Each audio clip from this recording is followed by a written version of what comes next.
मैं कहीं पढ़ रहा था, अब आप मुझे ज़्यादा बेहतर करेंगे क्योंकि आप सहाफ़ी हैं और ज़ाहिर है आपका शोबा ये रहा है कि जो सबसे ज़्यादा बुक्स होती हैं जिसे हम कहते हैं सट्टे की बुकें, ये इंडिया से चलती हैं।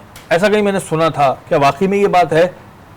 देखिए, इसमें दो तीन ममालिक का बड़ा रोल दिखाई देता है। जहां जहां क्रिकेट हो रही है वहां ये एलिमेंट तो पाया जाएगा, लेकिन बड़ा नाम मैंने सबसे सुना बड़ी है। बुक इंडिया से ही चलती है ना?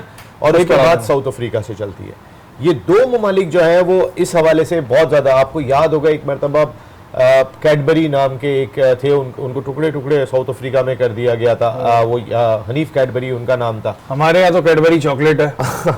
लेकिन वो शायद उसको कैडबरी के साइज अच्छा नसीम भाई, जहाँ बीसीसीआई इतना टैलेंट लेकर आ रही है, इतना प्लेयर्स लेकर आ रही है, वहां अपनी बुक को क्यों नहीं कंट्रोल करते? इस चीज के ऊपर क्यों नहीं काम होता नजर आता?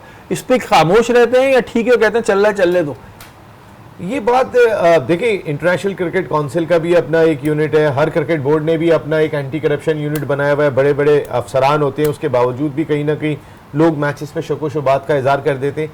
और हो सकता है वहाँ पे नहीं भी हुआ हो इस तरीके की कोई चीज़, लेकिन खेल पे इतना शक व शुबात आ गए कि अगर भाई ये तो जानबूझ के आउट हुआ है, ये तो ऐसा लग रहा है कि हालांकि भले वो जानबूझ के आउट नहीं हुआ और हो सकता है वो जानबूझ के भी आउट हुआ, जिस तरह की खबरें आती रही हैं या जिस तरीके के हमने स्कैंडल्स देखे।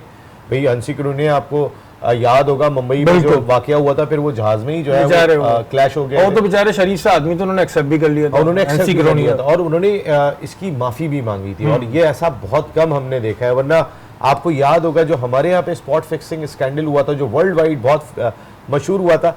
लेकिन मेरा एक सवाल है, जितने एंटी करप्शन यूनिट हैं, चाहे वो इंटरनेशनल क्रिकेट काउंसिल के हों या फिर क्रिकेट बोर्ड ने जितने भी बनाए हुए, उन्होंने खुद कितने स्कैंडल्स पकड़े? देखिए, जो आमिर आसिफ का स्कैंडल हुआ था वो स्कॉटलैंड यार्ड ने पकड़ा था, वो किसी एंटी करप्शन यूनिट ने आईसीसी के नहीं पकड़ा था। उसके बाद आप सारे एक्टिव हुए थे। हंसी क्रूने का मामला मुंबई पुलिस ने पकड़ा था, किसी और ने नहीं पकड़ा था। इसी तरीके से शर्जील और खालिद लतीफ़ वाला जो केस हुआ था, उसमें उनकी लोकल इंतजामिया का बड़ा इंपॉर्टेंट रोल था कहीं ना कहीं जो था।